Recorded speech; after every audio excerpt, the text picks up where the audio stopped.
Muy bien, en la enseñanza anterior dimos inicio a la exposición del capítulo 6 de nuestra confesión de fe, que trata de la caída del hombre, el pecado y su castigo.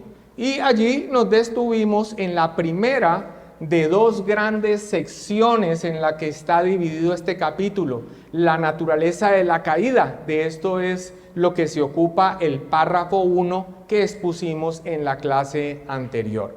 Esta noche vamos a dar inicio a la exposición de la segunda sección de este capítulo, que trata de los resultados de la caída, las consecuencias inmediatas del pecado para nuestros primeros padres.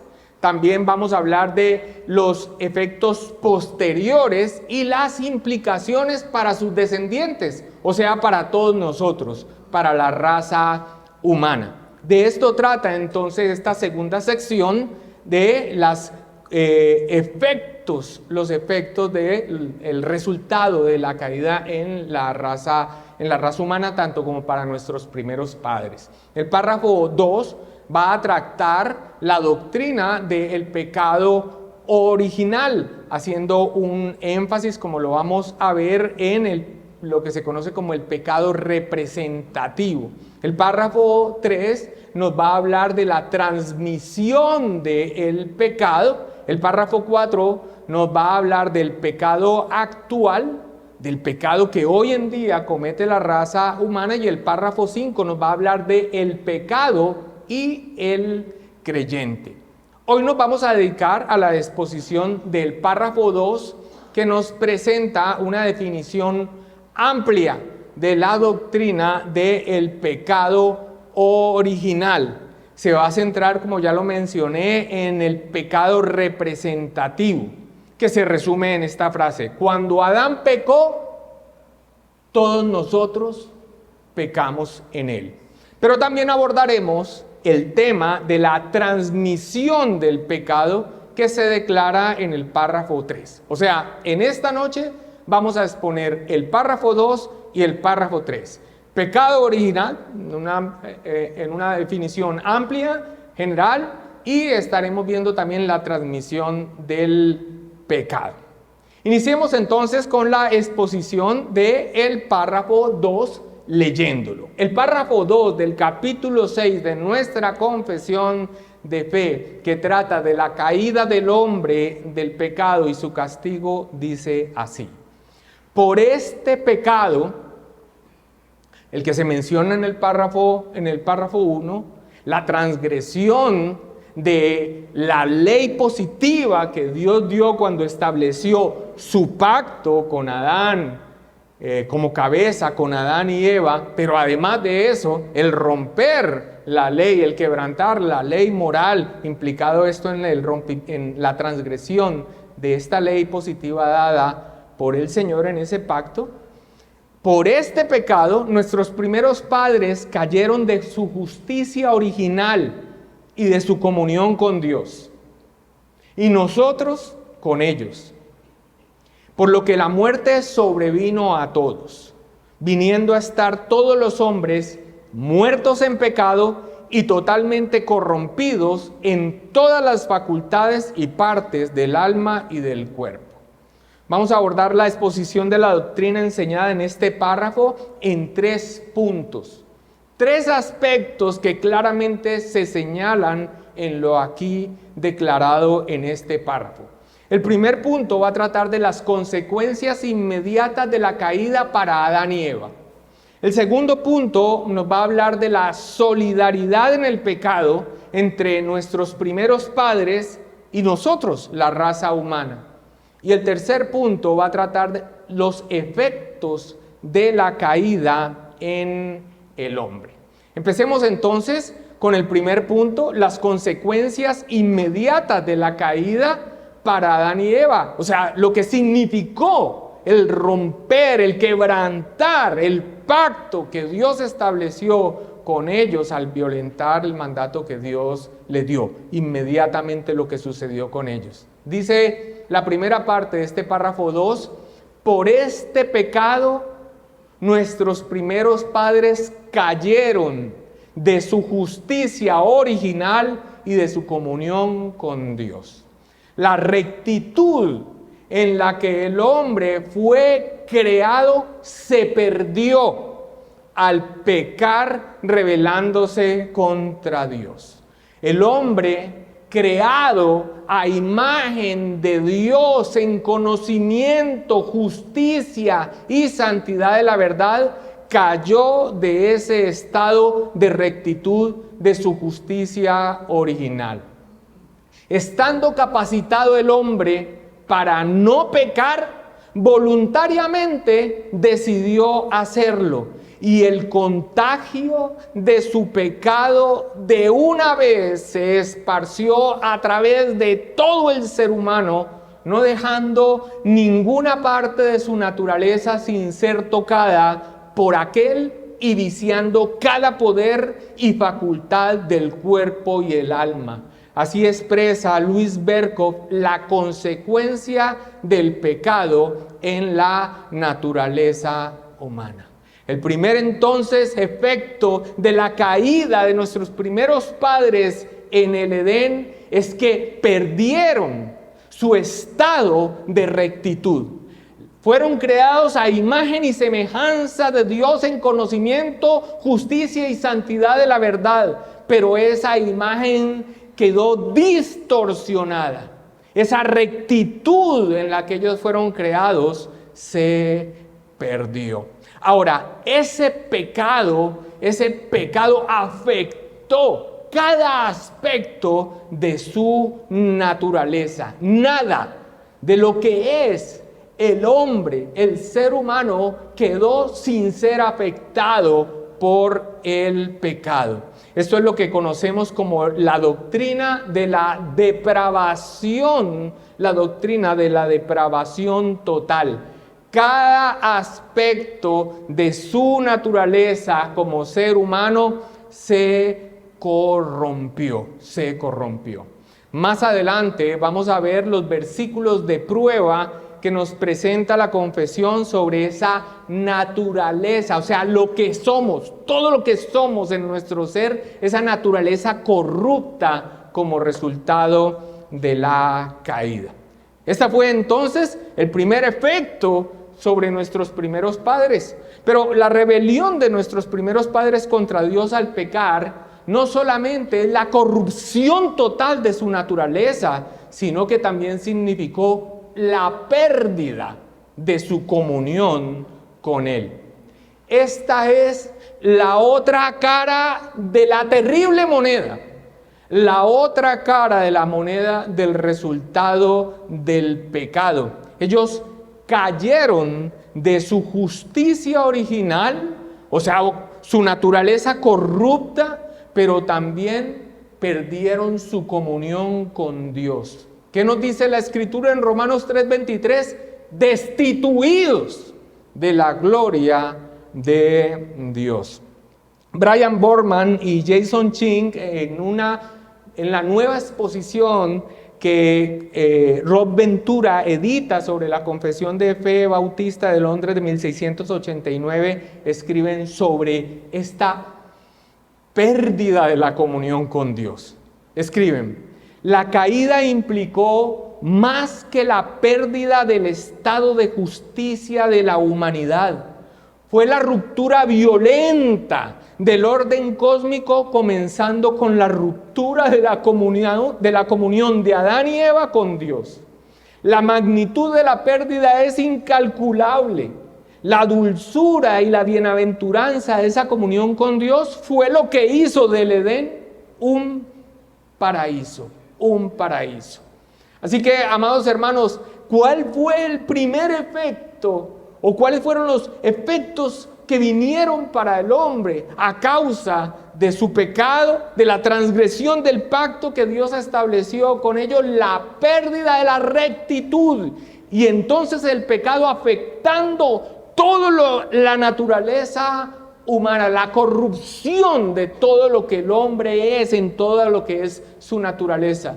Pero el segundo, que es peor, si es que pudiésemos hacer calificaciones en cuanto a qué es peor, fue la pérdida de la comunión con Dios. Así que la amenaza hecha por Dios en el pacto que estableció con Adán en el Edén se cumplió. Ciertamente morirás, le advirtió, y así fue. Al separarse de la fuente real de la vida, o sea, de Dios y la comunión con Él, de la fuente real de la vida y la bendición, el resultado en el hombre fue lo que se conoce como la muerte espiritual. Adán y Eva fueron expulsados del Edén. Esto significó entonces la pérdida de la comunión con Dios. Y finalmente vino para ellos también la muerte física. Eso les llegó como resultado de estar, obviamente, separados de la fuente de la vida. Y con respecto a esta expresión muerte espiritual, quiero hacer un pequeño paréntesis explicativo. Muchas veces cuando se habla de muerte espiritual, las personas piensan en cómo está compuesto el hombre ontológicamente. Y piensan que una persona está muerta espiritualmente como si su espíritu estuviera muerto. El hombre está compuesto por una parte física, corporal, física, material, y por una parte inmaterial, llámese espíritu o alma. Y muchas veces cuando las personas escuchan muerte espiritual, piensan que entonces su espíritu está muerto. Pero no es así. El hombre está compuesto por una parte material y una parte inmaterial. Aún el impío tiene un espíritu. Y aún en esa conformación de su ser peca, con cuerpo y con alma, con espíritu, con todo lo que es su ser. No, muerto espiritualmente quiere decir que no tiene comunión con aquel que es la fuente de la vida y de las bendiciones. Eso es lo que significa estar muerto espiritualmente. De hecho, otra parte del error que algunos tienen cuando se habla de muerte espiritual es que consideran que erróneamente, que cuando una persona nace de nuevo y entonces le es dado el Santo Espíritu de Dios, que eso es como el espíritu que ahora tienen. O sea, que ahí es cuando tienen vida espiritual, que lo que estaba muerto ahorita es reemplazado por el Espíritu Santo y ahorita su composición entonces es de cuerpo y Espíritu Santo, ¿no? O sea, eso es un malentendimiento de lo que es cada cosa. El hombre está compuesto por cuerpo y espíritu, aún el impío.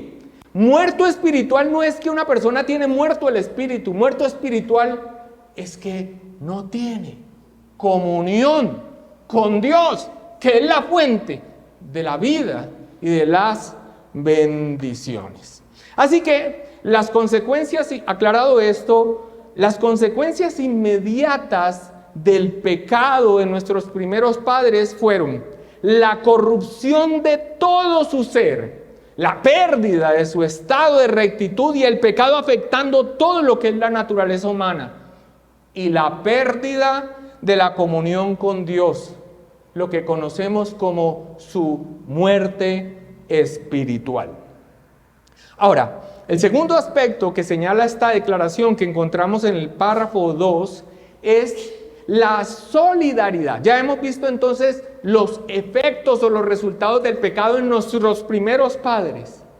Pero el segundo aspecto que vemos en este párrafo es la solidaridad que hay en el pecado de nuestros primeros padres y la raza humana. O sea, la conexión, la relación entre el pecado de nuestros primeros padres y nosotros como la raza humana.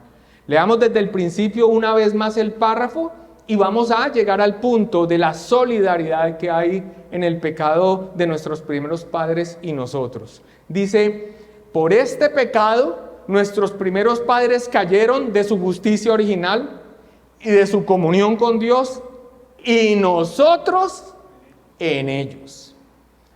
Adán no solo era la cabeza natural de toda la humanidad, sino que Adán también era la cabeza representativa de la raza humana en el pacto que Dios estableció con él en el Edén. Cuando Adán pecó, en el Edén, nosotros pecamos en Él al ser Él nuestro representante. Cuando entonces el párrafo 2 dice, y nosotros en Él, ve esa relación que hay entre nuestros primeros padres y nosotros, no solamente ellos como el origen o de donde inicia de un solo linaje, de una sola sangre ha creado Dios, o de ahí parten todos los hombres, sino que también aquí cuando se habla las relaciones que Él nos representaba, Él era nuestro representante. El texto de prueba que presenta nuestra confesión de fe es Romanos capítulo 5, versículo 12 y siguientes. El versículo 12 dice, por tanto, como el pecado entró en el mundo por un hombre, Adán, y por el hombre la muerte,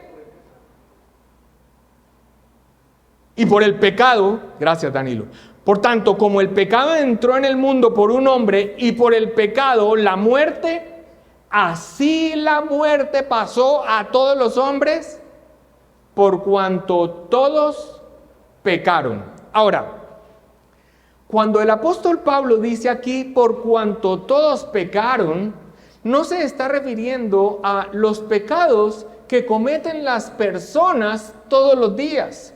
El contexto de la cita es la comparación entre Adán y Cristo y nos dice que por medio del pecado de Adán la muerte se transmitió a todos los hombres. Así que cuando aquí leemos por cuanto todos pecaron, no está hablando de los pecados que a diario cometen los hombres. Es una declaración directa que cuando Adán pecó, nosotros pecamos, todos nosotros pecamos en Él. ¿Por qué? Porque Él no solamente es la raíz de la humanidad, sino que también era nuestro representante en el pacto que Dios estableció con Él en el Edén. De hecho, a continuación este texto de Romanos capítulo 5, versículo 12, que es el que presenta nuestra confesión de fe como sustento de lo que estamos hablando, a continuación nuestro texto presenta una prueba de esto, al mostrar cómo, aunque desde el tiempo de Adán hasta el tiempo de Moisés, Dios no dio una ley como la dio a Adán en el Edén, estos hombres que vivieron en este periodo de tiempo no violaron una ley como se la dio a Adán en el Edén, pero aún así estos hombres, aunque no violentaron una ley que Dios les hubiese dado, aún así morían, probando entonces el apóstol Pablo con ello que la muerte de ellos, aunque ellos no estaban quebrantando una ley como se la dio Dios en el Edén a Adán, no comerás del fruto de este árbol. Entre Adán y Moisés no dio Dios una ley así, aún así los hombres morían, probando con ello que sus muertes es una evidencia de que Dios los consideró culpables en base del pecado de Adán. Leamos ese texto. Romanos 5, 13 al 14 dice: pues antes de la ley, o sea, de la ley de Moisés, dada en el Sinaí, había pecado en el mundo, sí. Pero donde no hay ley, no se inculpa de pecado. No obstante, reinó la muerte desde Adán hasta Moisés, aún en los que no pecaron a la manera de la transgresión de Adán, o sea, a los que no rompieron una ley positiva que Dios les hubiese dado como la dio en el Edén, el cual es figura del que había de venir. Así que lo que se prueba en este texto, el apóstol Pablo está mostrando en este texto, es sencillo de expresar en una frase. Cuando Adán pecó, todos nosotros pecamos en él. Él era nuestro representante. Más adelante, en este pasaje que es clave en cuanto a esta doctrina del pecado representativo, dice claramente en el versículo 18, así que, como por la transgresión de uno vino la condenación a todos los hombres.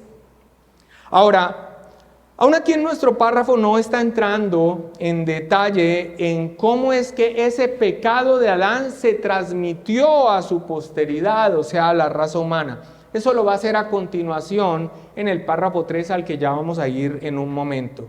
Aquí está dando una afirmación general de la solidaridad de Adán en su pecado y la raza humana, que lo resumo de esta manera una vez más.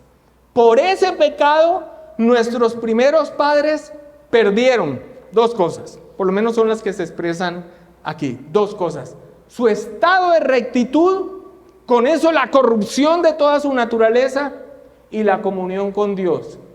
Y nosotros con ellos. Y nosotros con ellos.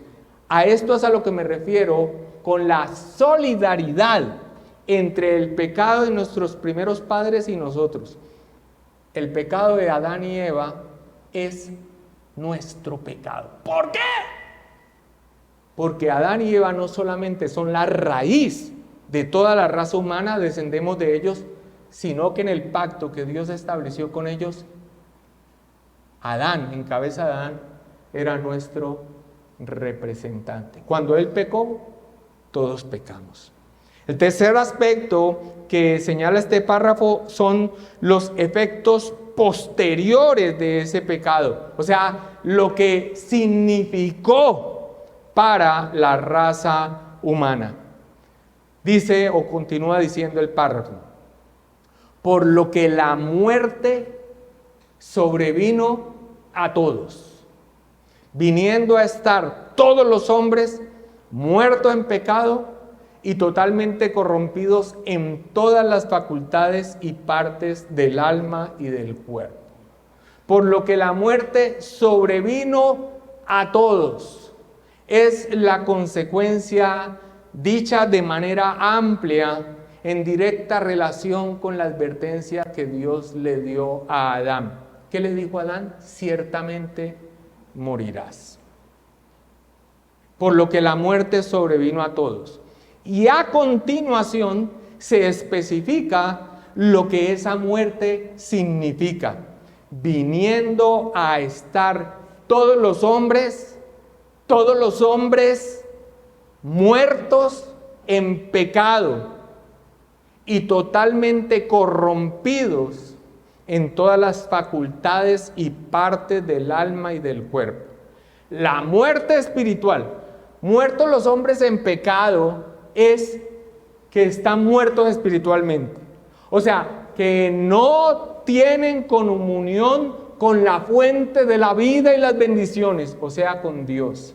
Muertos en pecado, pero además de esto, corruptos en lo que ellos son, en su naturaleza.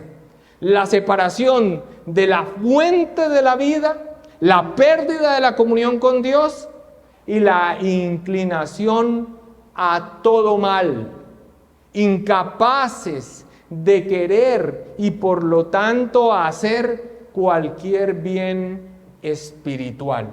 O sea, de hacer algo en ese estado que signifique delante de los ojos de Dios una aprobación, y mucho menos una aprobación como para ser justificados o aprobados por Dios. ¿Por qué? Porque todos ellos, en todo lo que es su naturaleza, están corruptos. No hay una comunión con Dios, pero de continuo todo lo que es su ser está afectado por el pecado. Estamos inclinados de continuo hacia el mal. Ahora, esto parece una repetición porque esto fue lo que sucedió con Adán y Eva. Sí, pero en la solidaridad del pecado de ellos y la raza humana, pues esto también viene para la vida de todos los hombres. Estos son los resultados de la caída en la raza humana, su depravación total. A lo largo de toda la Escritura se da testimonio de esta condición. Y los textos de prueba que presenta originalmente la confesión son los que dije hace un momento que íbamos a ir a ellos. Tenemos Génesis capítulo 6, versículo 5. Y vio Jehová que la maldad de los hombres era mucha en la tierra, y en todo designio de los pensamientos del corazón de ellos era de continuo solamente el mal. Mira, después de esta expresión de la declaración de la raza humana, ¿qué viene? El diluvio, un juicio universal, de la cual, por la gracia de Dios y porque los planes eternos de Dios de redención en Cristo Jesús, de un remanente que le ha dado a su Hijo desde la eternidad pasada, no se iba a frustrar, un hombre y su familia se salvaron. Pero el diluvio universal es un anticipo del juicio de lo que merece la raza humana. Toda la raza humana pereció, excepto Noé y su familia. Y no porque fueran distintos, sino porque halló gracia a los ojos de Dios. ¿Sí? Esta es la condición de la raza humana. Esta es la depravación total. La maldad de los hombres era mucha en la tierra. Todo designio de los pensamientos del corazón de ellos eran de continuo solamente el mal. Otro texto que presenta la confesión de fe, un texto original que presenta la confesión de fe es Jeremías 17:9. Engañoso es el corazón más que todas las cosas y perverso. ¿Quién lo conocerá? Y el otro texto que presenta de prueba es la compilación que hace el apóstol Pablo de varios textos del Antiguo Testamento. Romanos 3, 10 al 19. Dice, después de haber descrito la condición de el hombre sin la ley escrita, los gentiles, y después de haber descrito la condición de los judíos que aún teniendo la ley escrita, tanto los gentiles que no tenían la ley escrita, pero la tenían en la ley en su corazón, la rompían, y los judíos que tenían la revelación escrita, las sagradas escrituras, pero también la rompían, llega a esta conclusión de cómo está toda la raza humana. Dice, como está escrito, no hay justo ni aún uno, no hay quien entienda, no hay quien busque a Dios. Todos se desviaron, a una se hicieron inútiles, no hay quien haga lo bueno, no hay ni siquiera uno. Sepulcro abierto es su garganta, con su lengua engañan, veneno de áspides hay debajo de sus labios, su boca está llena de maldición y de amargura, sus pies se apresuran para derramar sangre, quebranto y desventura hay en sus caminos, y no conocieron camino de paz, no hay temor de Dios delante de sus ojos. Pero sabemos que todo lo que la ley dice, lo dice a los que están bajo la ley, para que toda boca se cierre y todo el mundo quede bajo el juicio de Dios.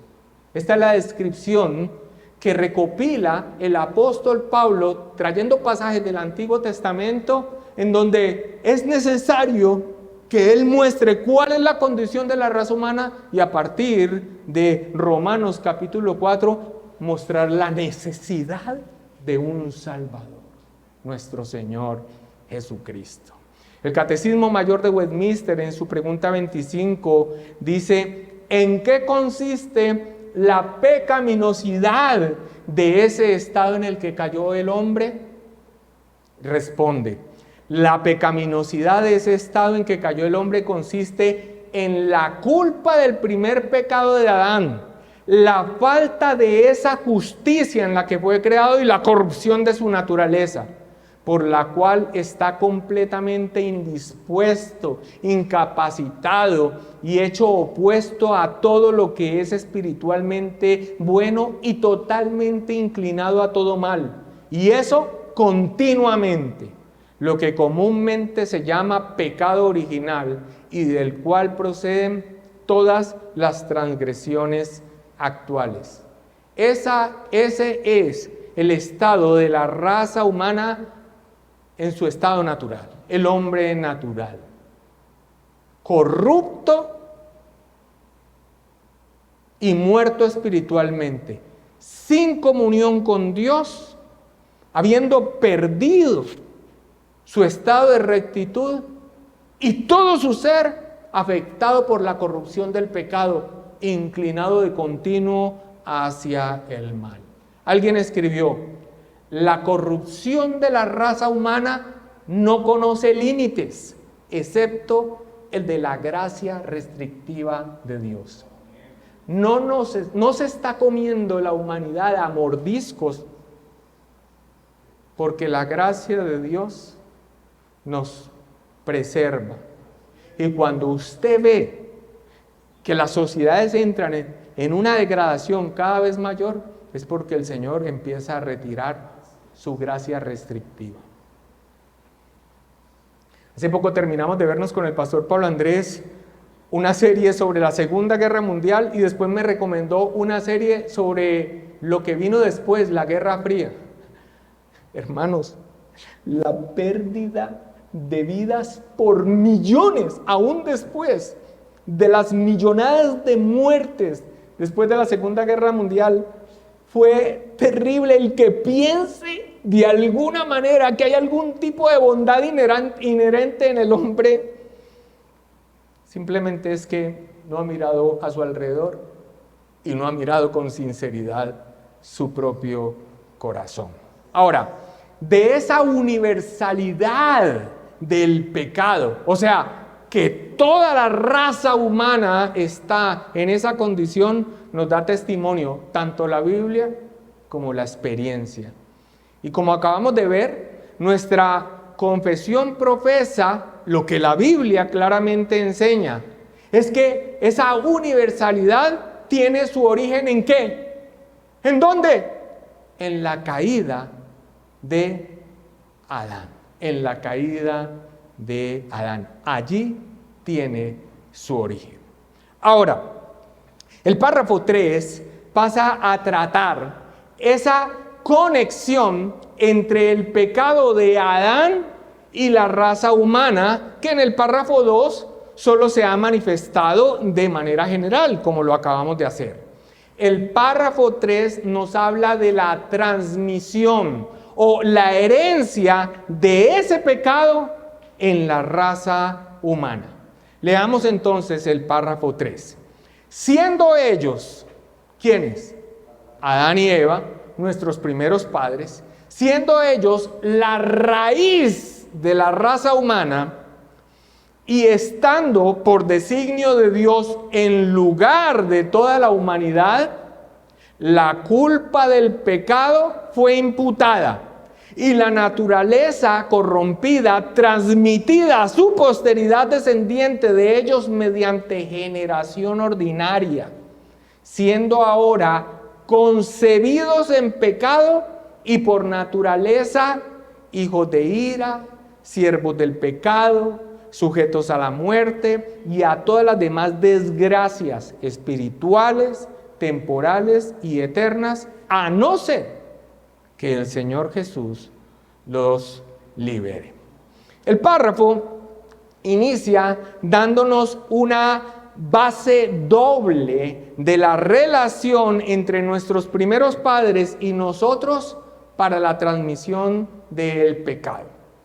Repito, el párrafo inicia dándonos una base doble de la relación entre nuestros primeros padres y nosotros para la transmisión del pecado.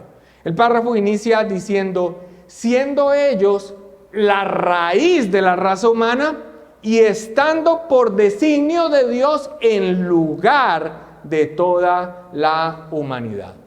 Adán y Eva son la fuente de la que descienden todos los hombres, pero también los representantes de toda ella en la relación de pacto que Dios estableció con ellos en el Edén en cabeza de Adán.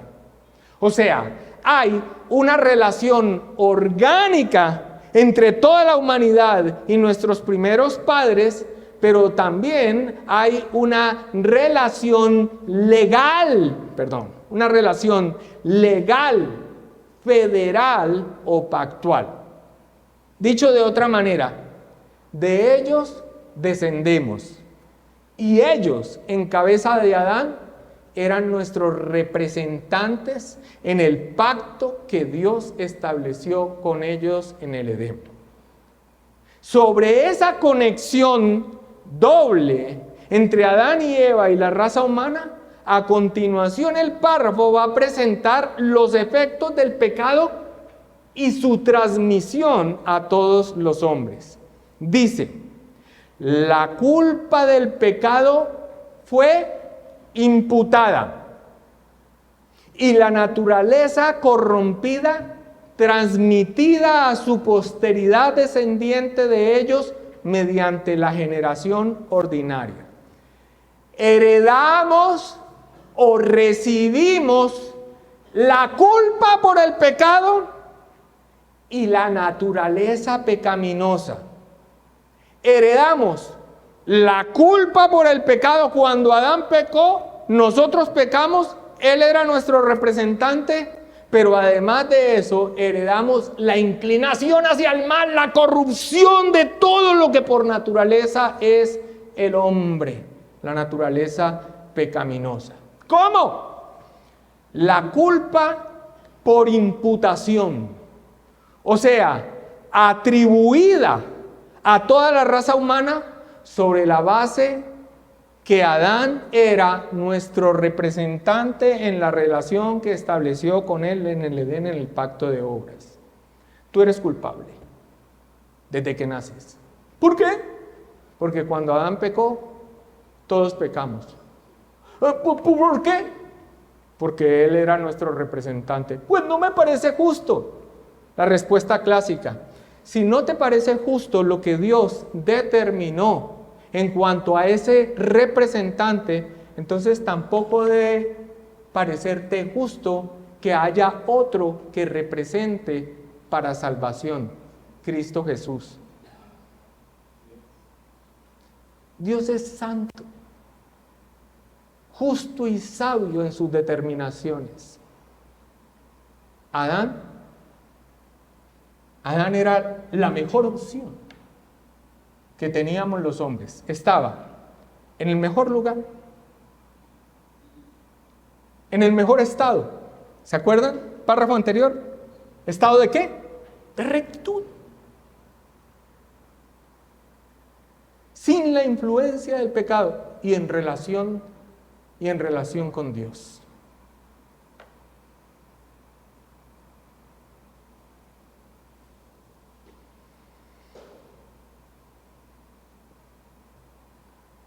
Así que recibimos la culpa por imputación, en virtud de esa conexión con nuestros primeros padres, al ser ellos en cabeza de Adán nuestros representantes. Pero también recibimos nosotros la corrupción, la naturaleza pecaminosa a través de la procreación. Adán y Eva, en su naturaleza caída, engendraron hijos en ese mismo estado. Es muy diciente cuando en el capítulo 5 de Génesis, donde se narran las generaciones de Adán hasta Noé y sus hijos, digan el versículo 3, y vivió Adán 130 años y engendró un hijo a su semejanza, conforme a su imagen. Muy bien, ¿ven la diferencia? Dios creó al hombre conforme a su imagen y semejanza. ¿Qué significa esto? Su estado de rectitud. Pero por el pecado, afectado totalmente en ello. Este texto de Génesis 5:3, cuando ya menciona que Adán engendra un hijo a su semejanza conforme a su imagen, ¿en qué estado se encuentra en ese momento Adán? Ha perdido la rectitud, ha perdido la comunión con Dios y además de eso, su naturaleza es corrupta, inclinada al mal. Jane Renihan sobre esto anota: el resultado de esto es que la culpa del pecado fue imputada, sinónimo de imputación, o sea, atribuir a otro. Cuando Adán pecó, se nos atribuyó la culpa. El resultado de esto es que la culpa del pecado fue imputada, lo que significa que los hijos de Adán a través de todas las generaciones son culpables de su pecado por medio de la imputación. Dios los considera, les atribuye la culpa por el pecado de Adán. y la naturaleza corrupta es transmitida por la generación ordinaria. El pecado de Adán es inmediatamente imputado y la naturaleza corrupta es transmitida a toda su posteridad. En ese mismo sentido, John Owen escribe: la Escritura es clara en que el pecado de Adán es el pecado de todos nosotros, no solo por propagación y comunicación, por lo cual no su falta singular, sino algo de la misma naturaleza se deriva a nosotros, sino también por una imputación de su culpa real a todos nosotros, siendo su singular desobediencia por este medio hecha nuestra. Los textos originales de prueba que presenta nuestra confesión de fe en cuanto a la conexión del pecado de Adán con el pecado universal, con el estado de toda la raza humana, son los mismos que ya hemos visto, Romanos 5, 12 al 19, pero también añade los versículos 21, 22, 45 y 49 de Primera de Corintios 15, que contrastan la muerte que recibimos en Adán y la vida que recibimos en Cristo. La imagen del terrenal Adán, la que llevamos, y la imagen del celestial que está siendo restaurada y plenamente será restaurada nuestro Señor Jesucristo cuando Él regrese. Ahora, sobre este asunto de que la corrupción es transmitida a la posteridad por procreación, James Renihan hace una aclaración muy importante en cuanto a la transmisión de la corrupción mediante lo que se conoce como generación ordinaria.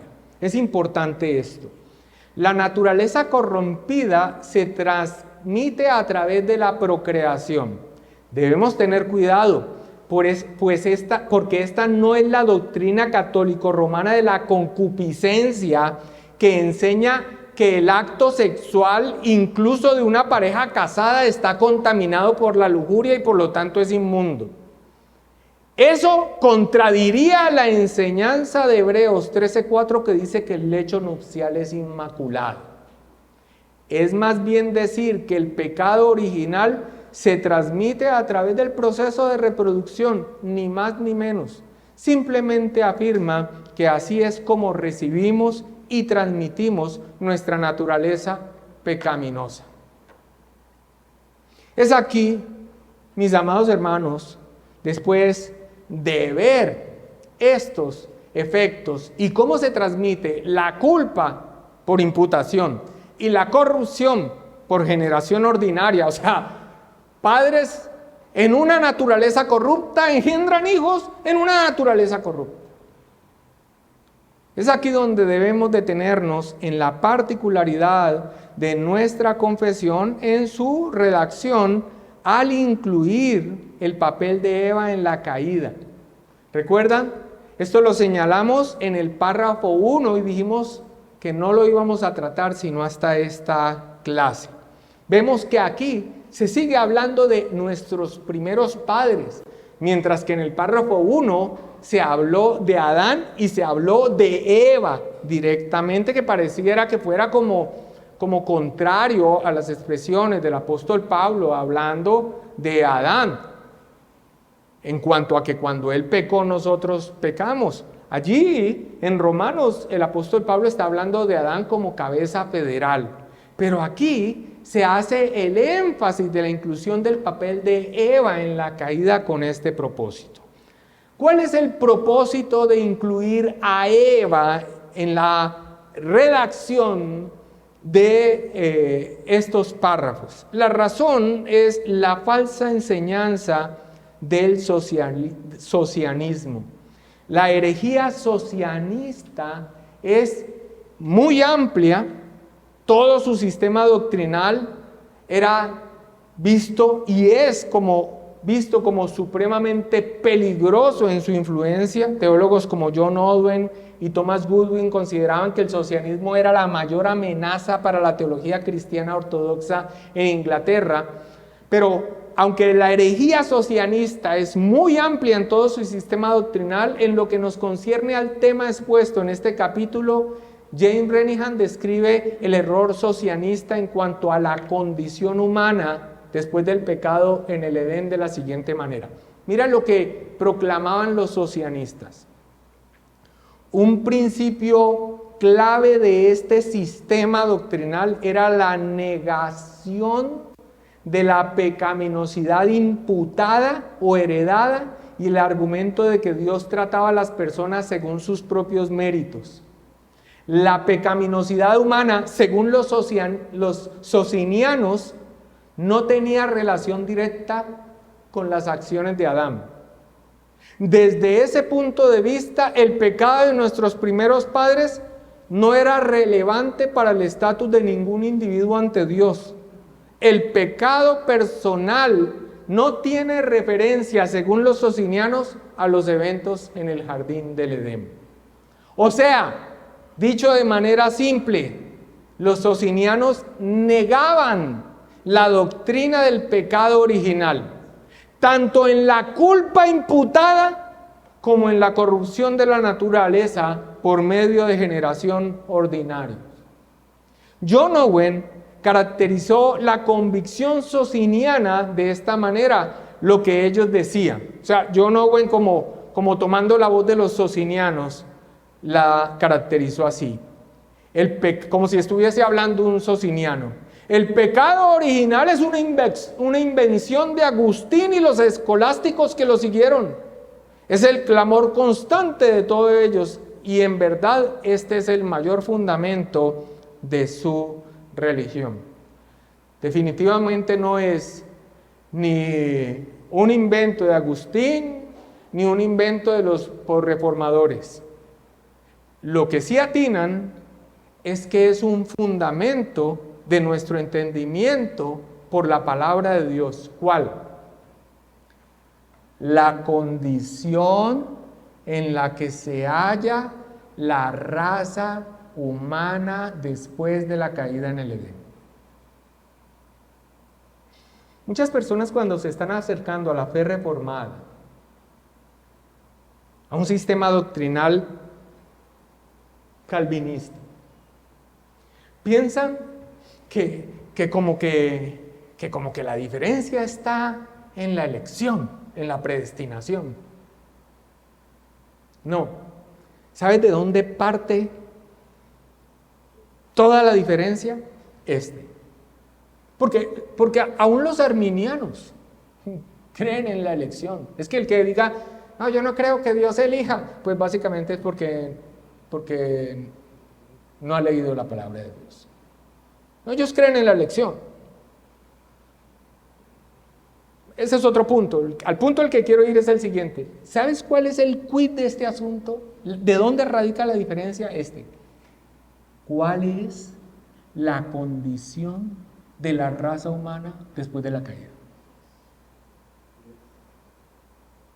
Afeitaditos, medio maluquitos, pero todavía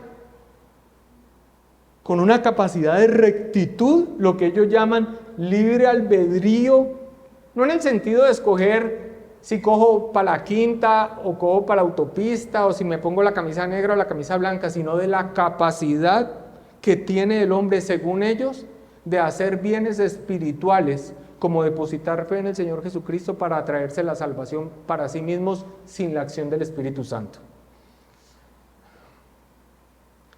¿Cuál es la condición de la raza humana después de la caída?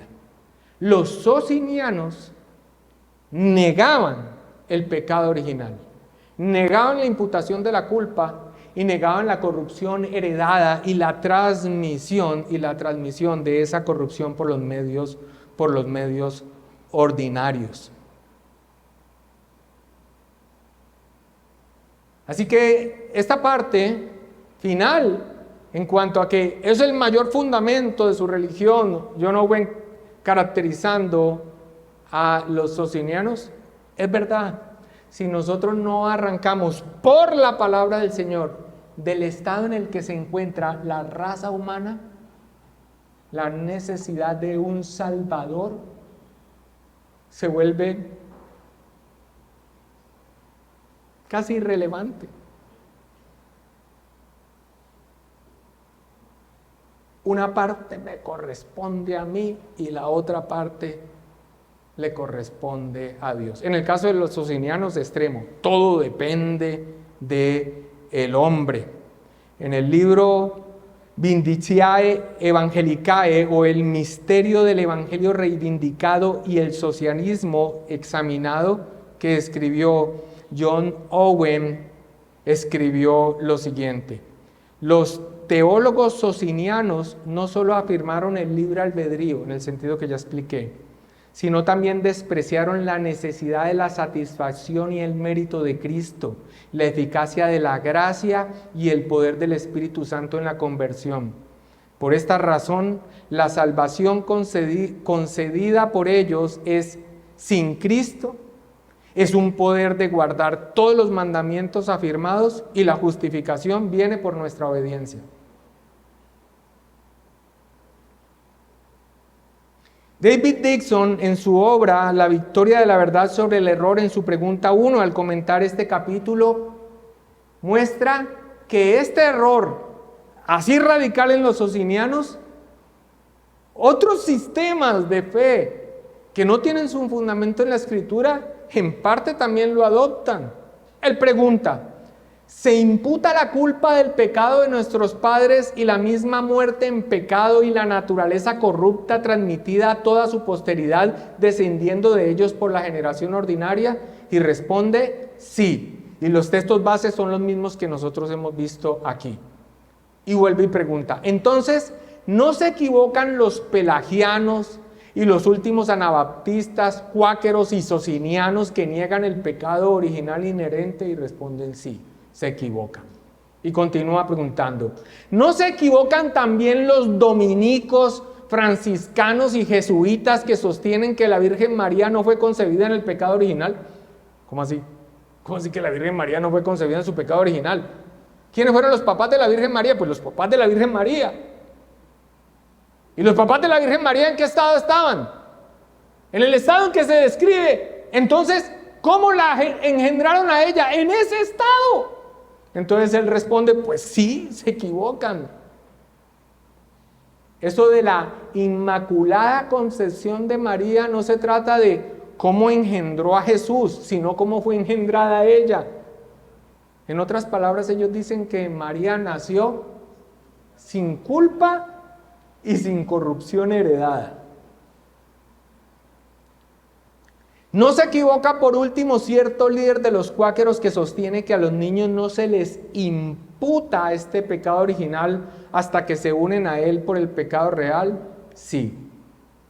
¿Por qué razones? Y presenta los mismos textos y argumentos que en las últimas dos enseñanzas, en la anterior y en esta, hemos presentado. Así que, bajo esta luz, uno se da cuenta, porque no me he olvidado cómo empecé esta última parte, de la inclusión del papel de Eva en la redacción del párrafo 1 y también en parte del párrafo 2. Bajo esta luz uno se da cuenta de la importancia de una declaración precisa para refutar declaraciones y sistemas teológicos opuestos a la Escritura. Cuando los socinianos afirmaban que el pecado de Adán era solo el pecado suyo, negaban que se transmitiera a su descendencia y argumentaban que cada persona se presentaba ante Dios aparte de la tal solidaridad con Adán y la humanidad. Por eso era de vital importancia enfatizar el pecado original y la herencia de sus consecuencias por medio de generación ordinaria. Y la generación ordinaria era necesario que se enfatizara mediante la unión de un hombre y una mujer. La descendencia real de nuestros primeros padres era una afirmación necesaria. La humanidad es pecadora, sí, porque Adán pecó y junto con Eva, como nuestros primeros padres, pasaron la corrupción pecaminosa a su descendencia. Visto así entonces, hermanos, La inclusión de Eva en la transmisión del pecado es comprensible e incluso necesaria, anota James Renihan.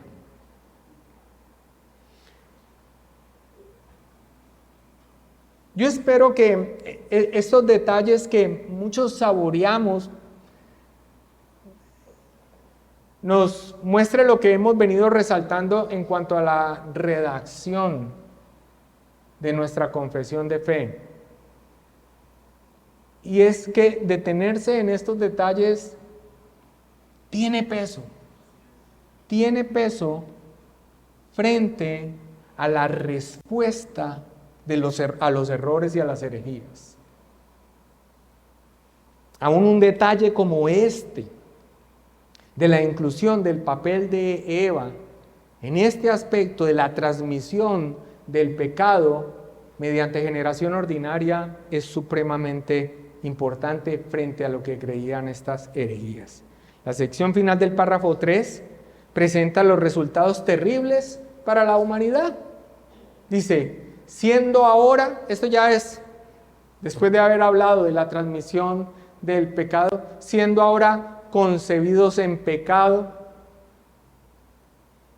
por naturaleza, todo lo que somos, hijos de ira, siervos del pecado, esclavos del pecado, sujetos a la muerte y a todas las desgracias espirituales, temporales y eternas. Y los textos de prueba que presenta la confesión de fe, Salmo 51:5, David diciendo, he aquí en maldad he sido formado y en pecado me concibió mi madre.